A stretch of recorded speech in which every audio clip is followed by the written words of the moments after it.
Hello everybody and welcome back to the Two Norries podcast. I'm your host James and I'm joined as always by my good friend Timmy Long. Hey everyone. And our guest today is Limerick professional boxer Graham McCormack. How are you? Good, thank you. How are you? It's great to have you here. It's roasting, isn't it? Thanks for having me on, and it is roasting, yeah. It's very, very warm. Losing a few pounds sitting down there, which is great. I know. It's a bonus. What weight do you fight at? I fight at middleweight. How many kilos is that? 72.5. So what do you walk around at when you're not in camp? I'm terrible, man. I'll be honest, I walk around about 85, 86 kilos. I'm not in camp. I get so heavy after fights. People are like, oh, why don't you keep it down? I'm like, because I can't fucking keep it down. Like, I don't even have to eat food, man. If I just look at a burger, like, I'm 2 kilos heavier, man. I'm like, when you get into your mid-30s, that's the way it is, isn't it? Yeah, man. I'm telling you, it's a lot harder now than what it was a couple of years ago. But look, it's...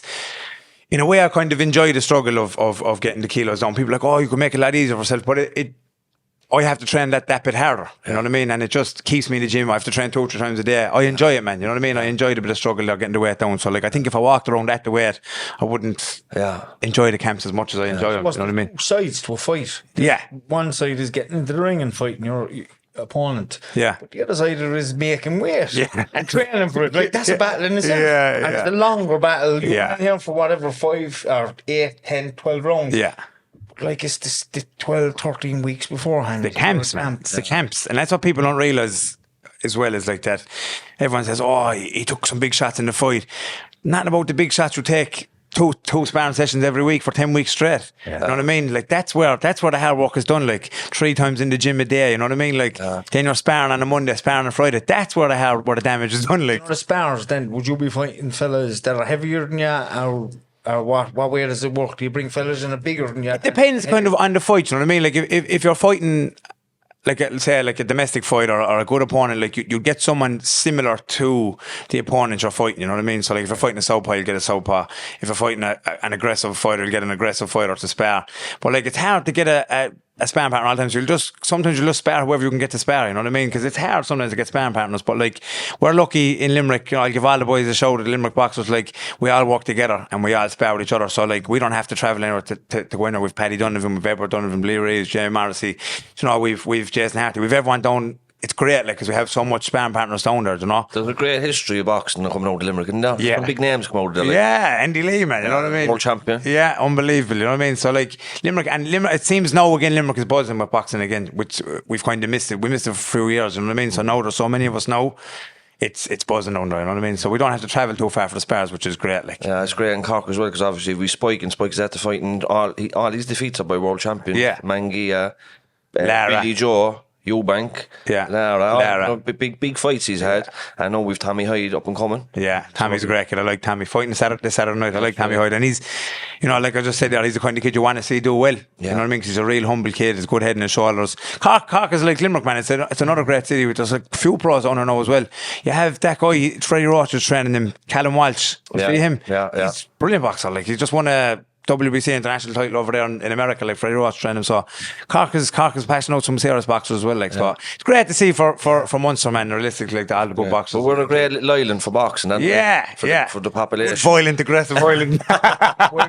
we're good people to back up our own as well. Yeah. The whole country gets behind Katie Taylor. She's going, and anytime we've somebody fighting internationally, the whole country is behind them. Yeah. Everybody's behind them. It's fantastic. Yeah, it's great to see as well. Like, you, Katie Taylor, Conor McGregor, it's unbelievable. You know what I mean? We support our own, and that's what you want to see, man. You know what I mean? We are a small island, but we're a good island, and we do get behind our own. You know what I mean? But you're in recovery like ourselves, you know? Yeah. So before, like, take us right back. Where are you from? What was it like growing up for you? I'm from Limerick, the Island Field. I moved around a lot when I was young. Then I stayed a lot with my nanas in Plass. So I'm from definitely a rougher area in Limerick. Moved away out of it as I was older. Not a usual story, man. Started drinking and drugging young. I was lucky enough as a teenager, I got into boxing. Started boxing when I was about 14, 15. So my addiction didn't completely take over my life until I got a bit older. Were you in school? No, I left school. Dropped out of school first year. I went back to do my LCA and then I just completely left it then, you know what I mean? School was never for me. The outreach or anything like that? I went into the outreach, man, and then I went to the outreach in Limerick town. I ended up getting thrown out of that, and I went to one out of the country bit, which was great. But the principal then died, and he was real good to all of us out there, so when he died, we all kind of just left it, you know what I mean? And so I suppose boxing kept me kind of on the straight and narrow as a younger teenager. Turned 18 then, man, and I had a bit of a claim, and money came in. I suppose I always had the addict tendencies, man, you know what I mean? The drinking and the drugging as a young fella, but with the boxing I kind of saved a couple of years, you know? As soon as I got the money in my hand, man, boxing got the back burner, I started drinking and drugging again, and I always hung around with a bad crowd, you know what I mean? I come from a good family, but I always found the bad road. No matter where I went, you could have left me in the middle of a field and I would have found the bad road out of there, you know what I mean? So where you're from, there's a lot of drinking and drugging going on in the area. Anyway. Yeah, where I'm from, like, anywhere you go to Limerick, man, nowadays, like, especially when I was growing up, that's where it was, man. That's just Limerick, you know what I mean? It's drugs and alcohol from a young age, man, you know, and it's worse now than it ever was. Yeah, it's worse now than it ever was, and that's the truth. It's worse now than it ever was. But how has things changed in Limerick in terms of the drug scene? I think it's kind of a lot worse. It's kind of a lot more aggressive in the drug scene in Limerick now. Like, do you think that's because of the crack cocaine? Definitely a big part of it. Yeah, it's definitely a big part of it.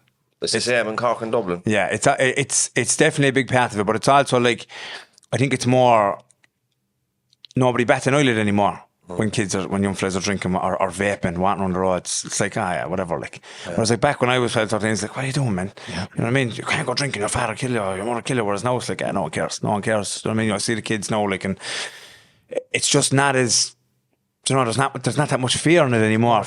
Yeah, it's more accepted for the younger people to do it nowadays than it was back then. It's very sad.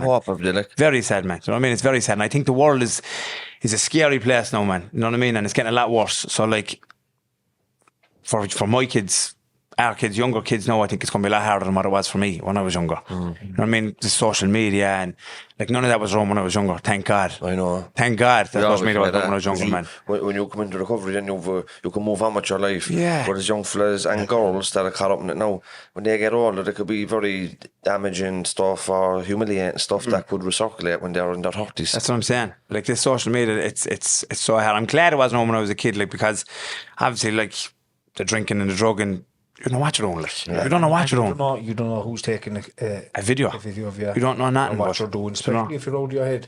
And there's times there, I've often woke up the next morning and I wouldn't even know where I am. And you wouldn't even know what you would have been doing the night before.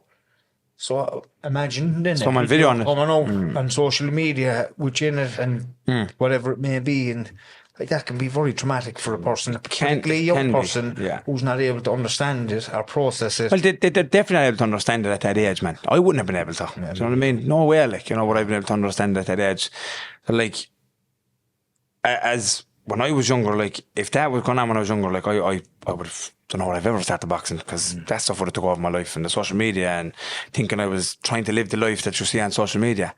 Do you know what I mean? That I see these kids. I have older kids from my next relationship, and like, I have a daughter there, she's 13, she's a great kid, like, but something very similar happened. She went out drinking, her friends videoed things, you know what I mean? And like, it could have been a lot worse than what it was. You know what I mean? It could have been a lot worse than what it was. Luckily it wasn't, but it could have been, you know what I mean? So like, that really opened my eyes to see like how bad it is now. You know, there's a new law out, if you take any form of video or anything against somebody, or against them saying it's okay, it's against the law. Yeah, it's against the law to even have it in your phone. So do you know, if I took a video of a girl, and without her consent, and I sent it to you and you have it in your WhatsApp, if that's found in your phone, you're like.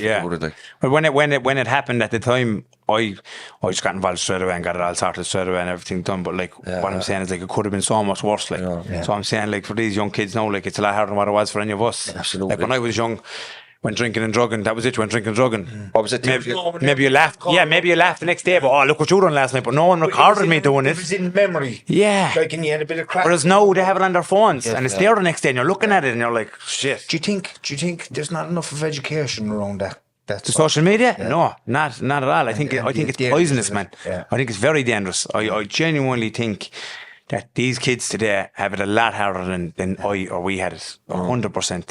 No matter what, like, I see it, like, with my own kids, like, it's crazy, like, you know, and like, they don't know what they're doing. I don't even know what I'm doing with the social media. Never. So how can they fathom what's going on with it, like, you know? So I'm grateful that it wasn't on when I was that age, because when you were 18, 19, were you drinking, smoking hash? How did things progress for you? I never smoked weed or hash and like that because of boxing. I never smoked. I never got into it. But I suppose I started drinking, selling drugs, and going on that life. You know what I mean? And following the guys that I thought were living the life. You know what I mean? Obviously. Yeah. 100%. Like myself and James, we looked up to the guys that were ahead of us as well because of what they were wearing, because of the cars, the watches, respect the jewelry, as well. the runners they had. Fair. The respect, you know, all that stuff. Like that. Like the guy that you look up to is not your typical teacher or somebody that's in a civil service job or a dentist or anything like that. It's somebody that... Role models are limited, like. Respect, because they're a hard man. Or they're after being in prison. They're your role models. That's what I'm saying, you know, like... We all looked up to the wrong guys, like, you know what I mean? So like that, I went down that road. Like, I mean, we moved to a place called Raheen in Limerick, which is a nice enough place, but it was mad when I lived there. Like, everyone just wanted to get drunk and stoned, and you know, as any teenagers would. Like, like I said again, I was lucky at the boxing, but the boxing didn't last forever. I turned 18 and drinking and drugging, came back, and boxing got put on the back burner. I got a car, you know, the usual malarkey, you know, and thought I was the man. You know, drinking started to get more aggressive. Then I moved to Australia when I was 20. My uncle was living over there. And I was laughing. I was saying to Brian from up the road, I thought my problem was Limerick. Like, I'm going to sort this out now. I'm going to move to Australia with my uncle, and that's it. My mother was like, you're going to have to sort stuff out. Like, I was like, yeah, I have a plan. Going to my uncle, I'll be sorted. Sure, my alcoholism took over my life over in Australia. Because all I did was drink. I went from normal drinker to a raw alcoholic in the space of a couple of weeks. You know what I mean? The geographic... It's when somebody thinks that the issue is their area or the environment that they're in, and if they move to England or Spain or whatever it may be, it'll be different. Yeah, it's not. The head follows you. The head is still there. The compulsion to drink in the body is still there. You know, it's never leaves. The same. The only thing is you're taking yourself out of this environment, putting yourself in there. There's still going to be pubs there and half licenses and fucking drug dealers. Yeah, and you're still going to have the same head. Exactly. And that's what I understand. Like, people that we're going to there's going to have different accents. You know what I mean? That's what I done. I was like, hey, they were the same guys. They just sounded different. You know what I mean? That was the only difference. Were you walking over there? Yeah, I walked with my uncle over. My uncle is a sales rep over at the time. We sold Kirby's, man, $3,500 vacuum cleaners, but we were really good at it. Like me and my uncle. My uncle was top dog over. Like, you know what I mean? So I was like, I'm starting here now. I live with my uncle. I was making good money. But man, the money wasn't lasting. I was drinking it all or doing whatever I could do with it. You know what I mean? I was doing anything, taking drugs. You know, everything I could do, I was doing over there, man. Because I had no consequence over there. Because my uncle was like, yeah, you're crying, whatever. Because my uncle was a drinker as well. Like, you know, so it wasn't like I was going home to get showered. So I just my alcoholism became more aggressive in Australia. So then I got burnt out from it, man. Were you playing over there? Nah, I got fat as a fool over it, man. I completely stopped boxing, completely stopped everything. All I did was walked and drank. That was it. Other than nothing else. I walked from Monday to Friday and I drank from Friday to Monday. That was it, you know. So I was like, all right, I've had enough of this now. So I came home. What age when you come home? I came home 21. And that was when my life really started to go out of control.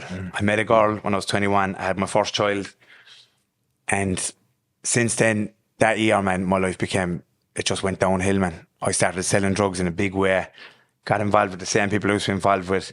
A lot more involved. You know, I went into jail when I was 22. I got 10 months for drinking, crashed the car, got out of the car. Like, I crashed into your man and I give your man a few digs. Like, because I was like, oh, he must be in the wrong. Like, I was completely in the wrong. Like, Lang, I was drunk driving my car and drove into the side of his car and got out and blamed him for it. Like, so I got 10 months for that. And like, I was thinking, right, I'm after getting rid of jail now, this will calm me down. But sure, that made me worse, man. So I came out then, I thought I was a better criminal than I was going in there, you know what I mean?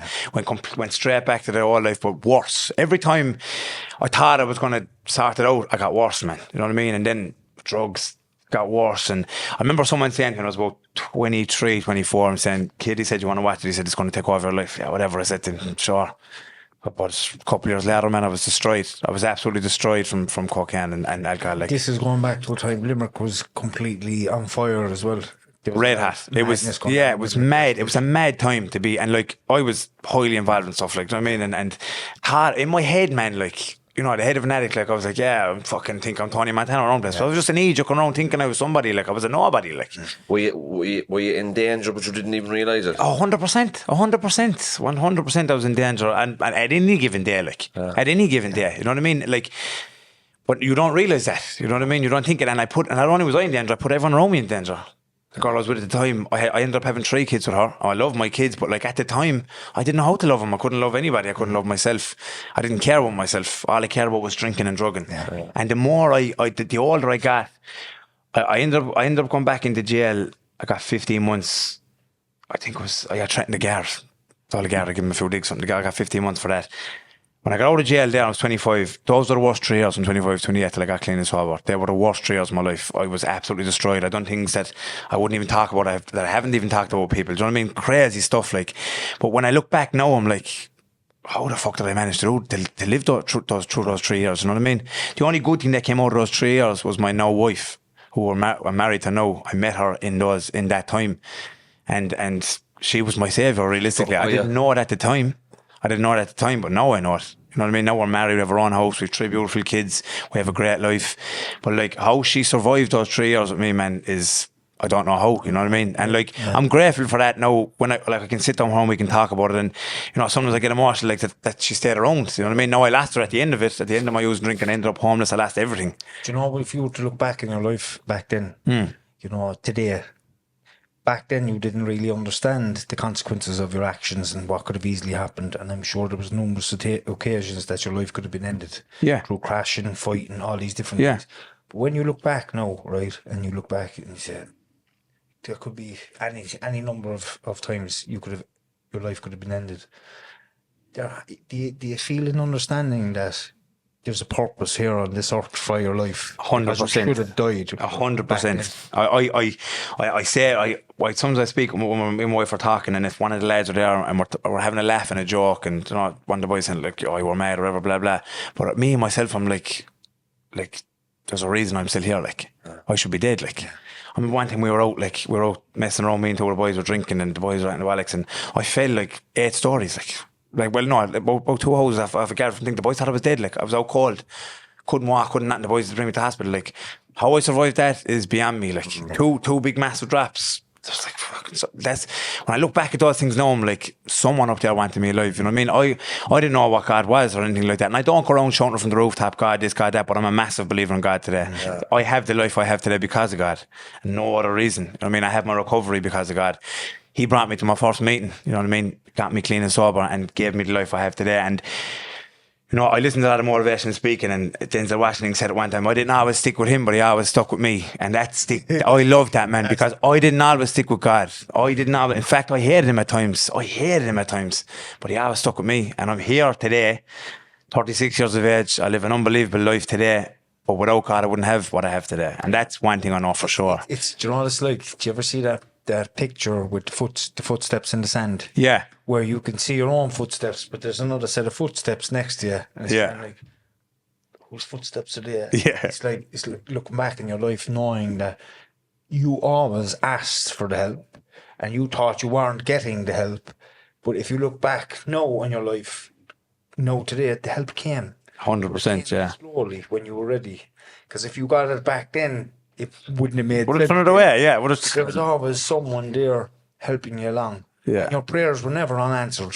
Yeah. Your prayers were always answered because you're still alive today. Exactly. It's just human beings want it now. Yeah, we wanted yesterday. We all want it yesterday. You know, and I can still, that part of the addict in me can still get like that. Every time I start at camp and I stand on a weighing scales and I'm 86, 87 kilos, right, I want to be 75 kilos tomorrow. Back on the court. I want to go over and on track.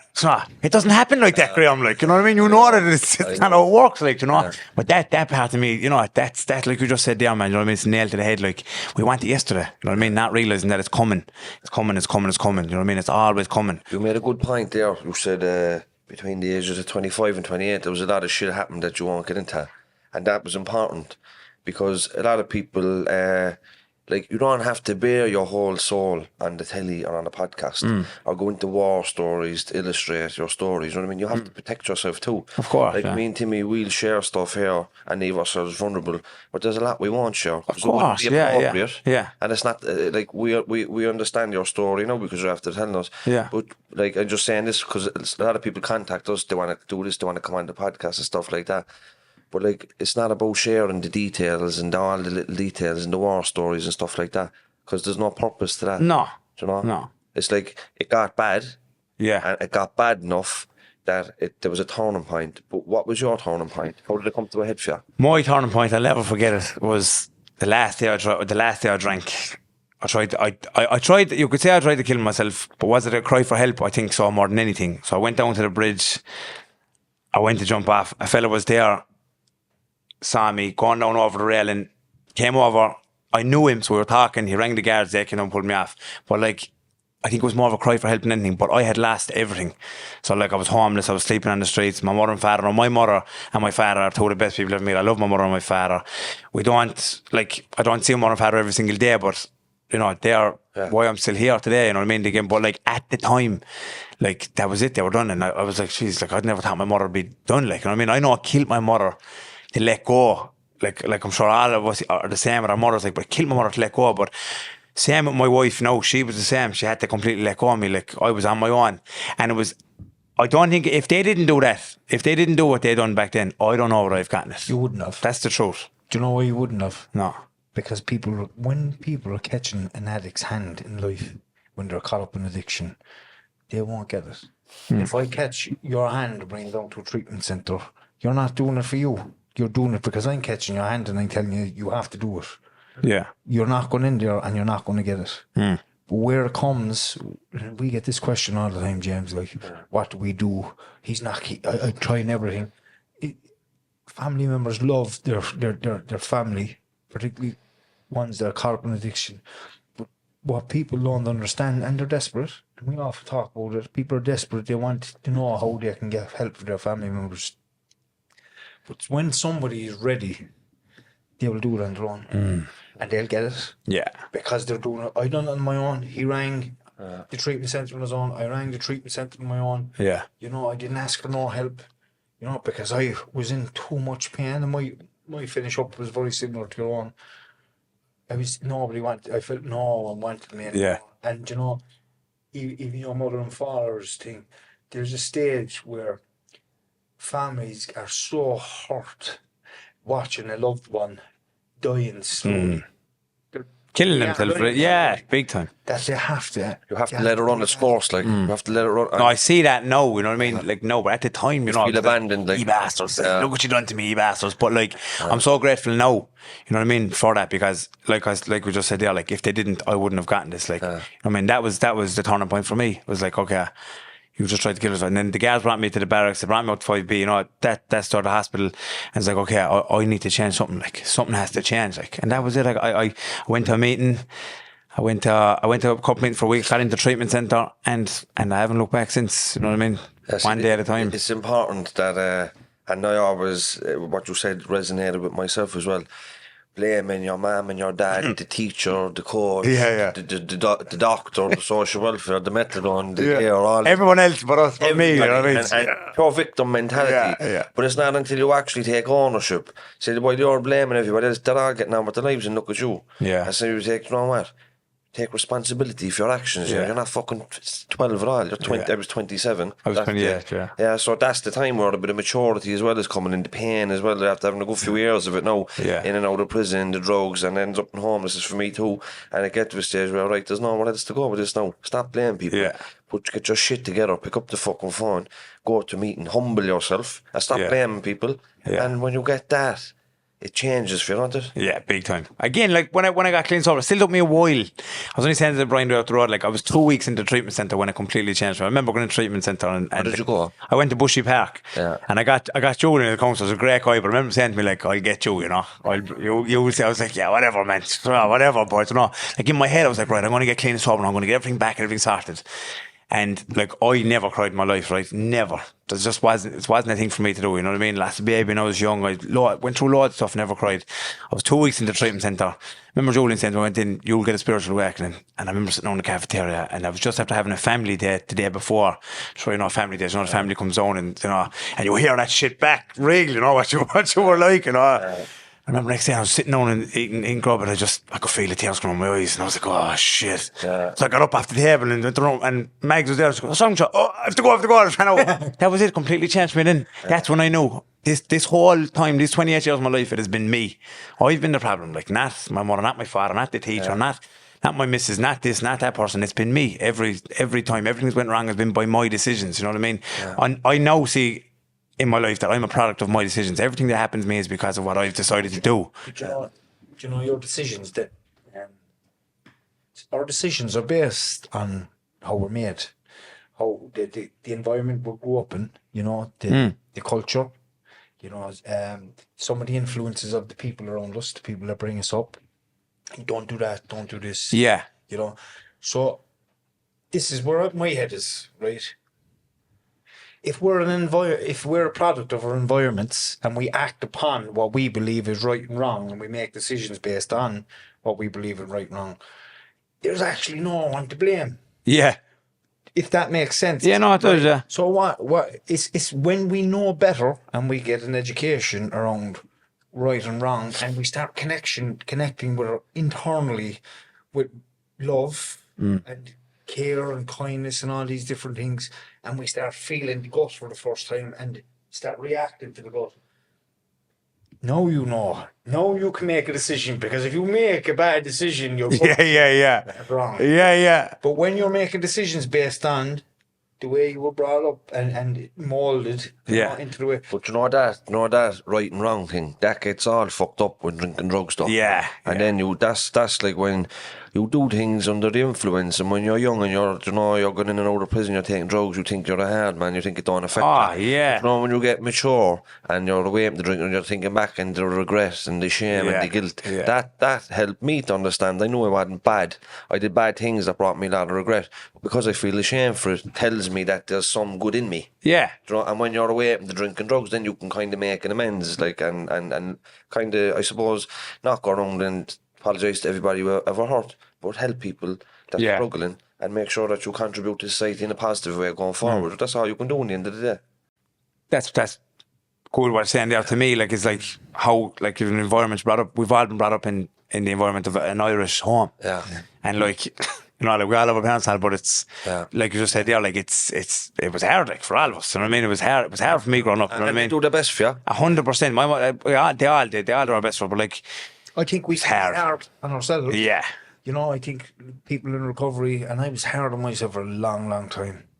You know, but now I understand a lot of my decisions were based on what I knew, how I was moulded and how my beliefs were and how I was taught growing up. And also because of the different things that happened to me, I believe that I built up this mechanism, this protection within me to be able to protect me from people and my environment, that all my decisions were based on that as well. My ego was based on all this emotional stuff to be able to protect me emotionally, protect me physically, and all these different things. So all my decisions were based around that. Not letting anyone in, you know, like, not letting anyone in, yeah. It was never that it was any fault to this person, this newborn, this perfect baby, which is what we all are behind all the conditioning. Yeah. You know, so when I look at it, I look at us like that. If we make bad choices, they're made with no awareness. They're made through conditioning, our ego, or whatever. But the true person behind it all, without any connection to the ego or anything like that, you know, I think that person, like, there's no fault, there's no blame. Like, we do kind of beat ourselves up over different stuff that we've done, you know, and rightly so. A lot of the shit that we do in action is wrong. Yeah. And I'd be the first one to put my hand on. When you look back now, it's like, fuck, you know what I mean? Like, what was it like when you came home? From treatment? When I came home from treatment, I remember my counsellor saying to me when I went in, and I was glad he said it to me. He was like, "No, what happened to you now, kid?" I said, "What?" He said, "Your life is on pause. Nothing changes out there," he said. Yeah. "Only you. Your life's on pause, but everything else is still the same out there." And I was like, all right. But then when I got out, I understood what he meant. Nothing changed. Nobody cares. You know what I mean? It was like, okay, this was me. This was a me job. You know what I mean? This was a job on me, for me, by me. So I had to do a lot of things. I had to, like, my friends who are still my great friends, they're still great friends of mine, but I had to stay away from them. I mean, the people, places and things was the most important thing for me. You know what I mean? That was the most important thing for me. Even my wife now, you know what I mean? Like, we laugh and joke about now, like, but when I got out first, like, I gotta stay away from you now for 2 weeks, you know what I mean? I look back now and laugh, and she's like, "You big idiot, you know, I gotta work on myself." And she was like, "All right, you know, whatever, like, you know, like, obviously, we still got together and all, like, relationships can be triggered. I just wanted to give myself a couple of weeks, you know what I mean? But, like, you know, it didn't last long, though, like, you know what I mean? But, like, in my head, I was like, yeah, well, you know, I gotta stay away from you for a while. You know? that was actually good. Yeah, I needed just a couple of weeks, man. That shows a lot of strength for you, and how much you won't really want. She, like, my wife is my best friend. You know what I mean? There's no, like, Lauren, like, she's my best friend. Like, I don't know, like, I got clean and sober for myself. I know I did, but would I have done it without? Would I have gotten through my life that I've gotten through in these last 7 years without my wife? No, I don't think so. She's my rock solid warrior beside me. You know what I mean? Everything, even with the boxing career, man, boxing has been so hard.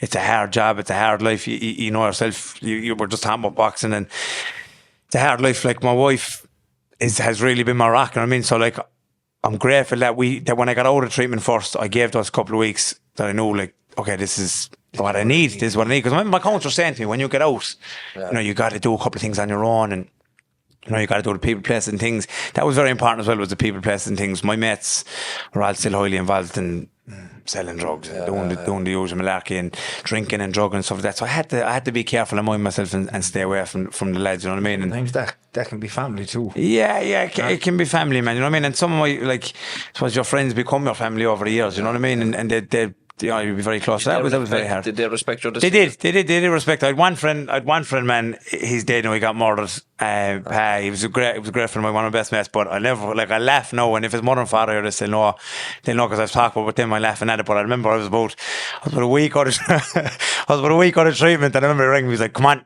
I said, "What? Come on now, you're fine, you're off at 5 6 weeks. Come on, we're going to that party. I've stuff here. We're going, man, I'm not drinking anymore. Like, I'm done." He was like, "Stop now with that bollocks. We're going drinking now. Stop at the bollocks. We're going." I was like, "Man, Dry balls. get off my phone," and I can't, you know. So when I look back now and I think, like, I laugh out of his father all the time and say, you know, like, that he didn't understand. Yeah, they don't. I actually brought him to a couple of meetings over the years, you know what I mean, before he passed away. Like, so he didn't understand. So what you said there, like, I didn't expect him to understand, because I was thinking, okay, no one's going to understand what I have to do here, only me. And that's what helped me get it, man. Yeah. Was that it was a meeting. It was no one else's problem. It was no one else's fault. It was something I had to do. So I whacked the meetings out of it. When I got out of treatment, one thing I did is when I met Brian was whack the meetings out of it. I needed 2 meetings a day early on. You know what I mean? I really did. I needed to go to 2 meetings a day and build a good foundation for my recovery, and I learned a lot on the meetings, and that's what I done when I got out of treatment. I made sure I got my recovery camp first before everything, and I had to do it that way, because as much as I love my wife and my kids and my mother and my father, I had to put my recovery first. Did you go back into the boxing quickly? I went. You know what? I went straight back to my old amateur club, Corpus Christi, with Dickie and Jeff, and big thanks to them for that, because it really helped me, man, the boxing. You know what I mean? And it really did help me focus. You know what I mean? Yeah. Went back boxing and it helped me focus. Okay, I'm training 3 nights a week now, back out in the club. You know, I'm going to go to meetings in the morning. I'm going to go training at night time. You know, at the start, it really helped me, man. Do you know what I mean? And it's a great sport. It's unbelievable. It's a good crack. Boxing is an unbelievable sport. You know what I mean? It's a hard sport, but it's an unbelievable sport, and it's a great life, and it's a great community, and it's a great, whatever club you're in, like, you know, it's a real tight knit. It's a family. You know what I mean? Boxing is a family. You know, the club I was in were great, and the club I'm in now with my trainer, who's my trainer now, and one of my best mates, he runs a club in Limerick Tree, the boxing club, and you know, it's a great community. Boxing is just a great community. So I was grateful for the boxing when I got first out, because I really did need it, man. You know what I mean? I really did need it. What stage was this? Like, you went back to the boxing, you're in early recovery. At what stage did it start looking like you could be a pro? But I'll be honest, it was a while in. I went back. I won a couple of fights. I won the Munster Elites. I went up to Dublin. I got stopped in Dublin. I got stopped in a fight in Dublin. It was a terrible stoppage, but I still got stopped. So I was like, geez, do I want this anymore? Like, I was 29. I'm 29 years old. Do I want to keep boxing? You know what I mean? But like, what I had learned about myself was that I'm capable of doing anything. I just got clean and sober. You know what I mean? I'm capable of doing anything now. Like, I can push myself. So I started training one of my best friends, Noel Bond, who's still my strength and conditioning coach now, in functional fitness. And we were humming and hawing what to do. We were thinking about going semi-pro. And I didn't follow up my trainers in my old club. I just wanted to go on my own path. You know what I mean? So I was 29, and one of my friends was good friends with Ricky Hatton.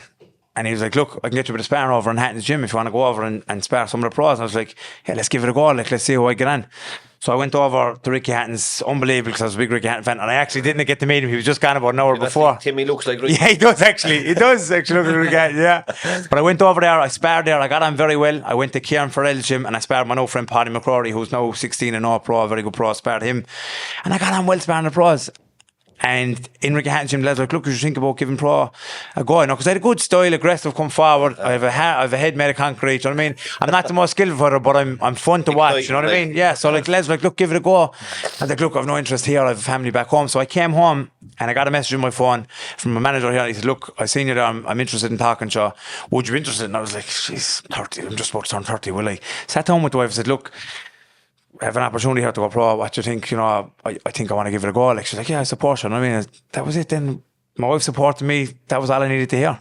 I mean, I turned pro, and I'm truly grateful for it now, because I'm 6 years in. I'm still having a great career. I've really enjoyed it. I've had some great fights. I've fought on TV. I've gotten paid a bit, not loads, but a small bit. You know what I mean? I've won a title. I've lost a title. So now I'm in talks for another couple of big fights for titles. So I'm really grateful. I took the chance, and I suppose anyone that's listening to this, I suppose what I try and share is always take that chance. Feel it fair and do it. Always take that chance. Always take that chance. Because I remember at the time, people were like, don't turn pro, man. You're 30. You're not good enough. You never won an All Ireland's. You're not. You won't make it. I was like, no, I'm doing it. I don't care. And still to this day, I don't ever listen to what anybody says to me. It's what I say to me is what counts. It's when I look in the mirror, it's like, okay, do we want to do this? Like, you know what I mean? Is this what you want? And that's what I think has kept me doing so well in the boxing, is the fact that I've never listened to anybody else tell me what I can't do. Yeah. Oh, you can't do that, or you can't fight him. You can't take this opportunity. You won't make the weight. You can't do this. You can't do that. I never listened to that, man. And what would you say to a young fella now in regards to, say, if he's been told the exact same, you're not good enough, you know, what would you say to him? Like, if it was your own child, what would you say to him? Follow your dreams. You are good enough. Believe you're good enough. I fully believe now. If you look at videos of me fighting when I first turned pro and look at videos of me fighting now, I don't look like the same fighter. I completely changed because I believed I would get better. I believed I could become a way better fighter than what I was. I believed in myself, and I have become a really good fighter. I'm a good, aggressive, come forward fighter, move my head. I've took a couple of losses in my career. I don't care. I'm a very entertaining fighter. I'm good at what I do because I believed I get better. So to any young person, anyone that's being told, and it happens, man. You see, like you said, your young friends in boxing, you've seen it in boxing clubs. Unfortunately, it does happen. Where they're like, "No, you're not good enough." What makes a boxer? Yeah. Their heart, what they feel, what they believe, how bad they want it, I think is what makes a boxer. How bad they want it. I think anybody can be a good fighter, man. Anybody can be a good fighter, but it just has to come down to how bad do you want it. How bad do you want to get better? How bad do you want to learn? How bad do you want to progress as a boxer, as a fighter? What kind of attitude should they have? If say for an example, if a boxer gets knocked down. Get knocked down 9 times, get up 10. I'll give you a perfect example. I took a fight on the undercard of Michael Conlon's card last year in December. I just won the Celtic title in June last year. Went on a holiday, took the summer off, came back, manager rings me, got a fight on the Conlon card against Fergus Quinn, a great fighter, give him a mention, great fighter. Said, "Jan, no bother." Everyone's like, "No, don't take that fight." It's like, why? Well, I'm a fighter. I'm here to fight. I'd one last. I lost to Paul Keenan's Scotland. I'd one last. Like, I'm not here to pick my opponents or to go around since I want the best fights I can get. He's a great fighter. He stopped me in the 6th round. Great fight. It was an unbelievable fight. But I lost bad, like, you know what I mean? I destroyed myself in camp. I done a terrible camp. I lost 10 kilos in 5 days. I messed it up for myself, but not taking anything away from Fergus Quinn. He's a great fighter and he fought a great fight. Yeah. But like, I didn't get knocked out. I don't think there's anyone on the planet who can knock me out. My corner pulled me out because I remember sitting down in round 5 and Sean said, "What is wrong with you? Like, what's wrong with you? Like, you're not throwing punches." I just looked at him and I was like, yeah. And in my head I was like, I'm not here today. Like, I just didn't show up at the races. So when I went home from that, because I got stopped, you know what I mean? And I'm known as a tough kid, you know, I'm known as a hard man. So that was hard for me. But that also showed me that we can get knocked down and we can come back. Yeah. I mean, it's up to you if you want to come back from it. And that goes for me, it goes for me in life and in boxing, because I've been knocked down more times in life than I have in boxing. And I've gotten back up and I've come back way better. I got last to Fergus Quinn, I came back, I got a good win. I got another fight there recently. I'm not going to talk too much about it because I'm not going to give him any airtime, but I lost the fight, but I won. I feel like I was robbed in the fight, but I performed unbelievable. So it just goes to show me that we can come back from a bad loss. Yeah. Life, in boxing, anything. It's not about the fall, it's about the rise. Yeah. That's what life has taught me. And whether it's been my recovery or it's my boxing, it is not about how many times we fall, it's how we rise. There's no talks of me being in big title fights, international title fights. I didn't even think, I got told I'd never win a fight, never mind the title. Now they're talking about me in international titles. So like, I'm living the dream, man, because I've never quit. Yeah. Have I lost? Yeah, I've lost, but I haven't quit. And I think a real loser is when you quit. When you like, nah, when you give up for the wrong reasons, that's when you're losing in life, you know what I mean? So like I've chosen ever since I got clean and sober to not have that attitude, man. Yeah. So like, I've never been afraid to fight. I've said yeah to every fight. My manager loves me. He's like, oh, yeah, let's go. No, like, he's like, are you sure? I'm like, yeah, I'll fight him. Do you know? It's like, I just have that attitude, man. Do you know what I mean? And I feel like the people around me benefit from it. My wife benefits from it. My kids benefit from it. Do you know what I mean? We've built a good life together. You know what I mean? And I think we have that attitude in my household. You know what I mean? I think it's great. We were speaking earlier there, and you mentioned your son when he came into the ring after being beaten the last fight. The first time I lost, yeah. He came into the ring and you were telling us that he was crying. Yeah, he was crying. You know, and what you said to him was powerful. Yeah, it was. That's what he had to understand. Like, I was glad he was crying. Like I said, like, I wasn't glad at the time. Yeah. But I said to him, son, like, you know, we have to learn how to lose so we can rise again. You know what I mean? And that's the truth. And I fully believe, like I have 6 kids. I love them all so much. I love all my kids. But my 8-year-old son, Brian, will tell you, I know Brian a long time, and he's like my twin. Everywhere I go, he's with me. You know what I mean? So like, and he loves boxing, and he's really, really, really good. So I'm glad he's experienced this through me, because when he does experience it in his own life, whether it's in boxing or it's in life, he'll know, okay, all right, I've taken a loss. Now I dust myself off and I go again. No matter what it is, like, you know what I mean? That's the attitude I've given my son now. That's the mentality I've given my son. And to me, that's a success. You know what I mean? If I never fight again, if I never win another fight again, I've already become a success in my son's eyes. I remember one time, it was about a year ago, my son was up playing in his room. This was it for me. Like, I could retire after this.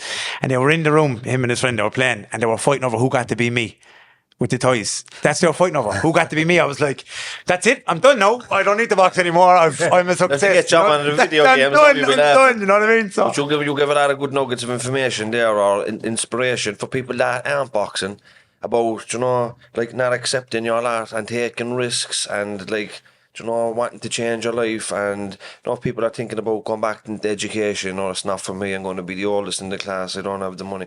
Just go for it. What's the worst that can always happen? Go for it. What is the worst that happen? And that's, I think, like you said there, meet new people. We're given that at a young age, aren't we? Like, you can't do that.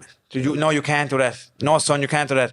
We're taught that at a young age, like, that we can't do things. But when you break out of that and you understand you can, like you said, college, school, all that, anything is foreseeable for anybody out there. There's no limits. There is no limits. Yeah. There is no limits out there. It's up to you. You know what I mean? What you want to do in your life is up to you, whether it's school, work, sports, no matter, you know. And that's, I'm grateful that I have that attitude today in life, you know what I mean? That I'm able to share that. And that's kind of my message is, you know, do whatever you want to do. If you have passion for something, man, you even if you're not that good at it, you'll learn along the way. Yeah. You will learn along the way, like, you know what I mean? That's, as I'm sure, like, we learn everything along the way, you know. And stick with it. If it's something that you really like, stick with it. Be consistent. Keep practicing it. You mightn't see the rewards immediately, but you will start gaining confidence and self-esteem as you go along, and you'll get better and better and better. And you'll say, Jesus, that was the best decision I ever made. Exactly. And yeah. I'm sure you're saying that today. Yeah, no, definitely, yeah. Coming fights to plug. I'm fighting in 5 weeks in Wales. First time fighting in Wales. I like travelling around, getting a bit of fights with wife and son, get to come and go, we're going on a bit of trips I fought. So I'm looking forward to that, and there's talks of a very big fight after that. But I'm trying to just focus on Wales, because, like, I suppose maybe it's the addict in me or something, but when my manager is like, look, this is what could be next, I'm like, yeah, great, but I'm going to just try and just focus on Wales now, you know what I mean? So I have this fight in 5 weeks, get a good win over here, and it looks like it could open a big door for another big fight. So I'm grateful for my manager and my team that I have, you know what I mean, that are always keeping me motivated and getting the big fights for me, you know. Great stuff. We look best of luck in Wales, and we look forward to Thank you very much. Progress over the next couple of years. Been a pleasure talking to you. Thanks for having me on, lads. I really appreciate it. Thank you. Thanks. God bless.